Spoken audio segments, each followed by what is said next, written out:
Bermuda grass, in the wintertime, it does what? It dies. It goes dormant. That's exactly right. It goes white. It is dead grass. In the spring, in the summer, in the fall, it's green. It's alive.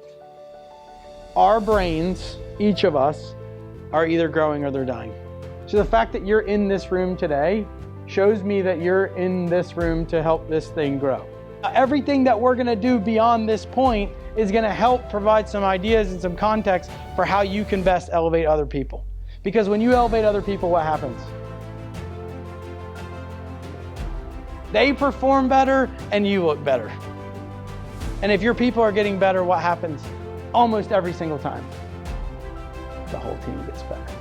Your performance goes up, your revenue goes up. Everything that you want as a business owner happens because you're pouring into other people and elevating them from a leadership perspective. If you've ever struggled to have a clear goal for your team or for yourself, it's pretty simple. Clear objective plus timeline plus a carrot. Clear objective plus a timeline plus a carrot. Now, I would even challenge ourselves on that. I would say good leaders define what good looks like. Great leaders define what great looks like. Those standards in your team and in your organization can be what great looks like.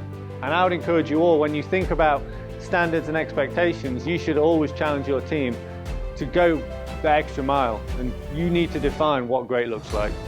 When you say someone's going to hold you accountable, what do you think of? Good or bad thing? It's right, okay? We look at it as a negative, like we screwed up, so we're going to be held accountable. That's the way I think about it. Does somebody disagree with me? That's because that's the way people usually talk about it.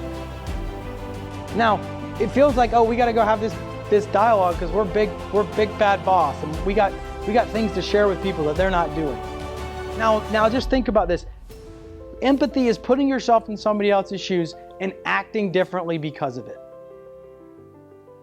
My conversations with my own team now shift a little bit because I actually know what they're feeling. I know what they're thinking about.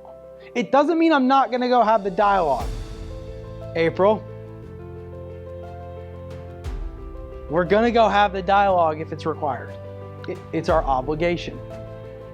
But we can think about what our people are feeling and what they're going through when we're having it.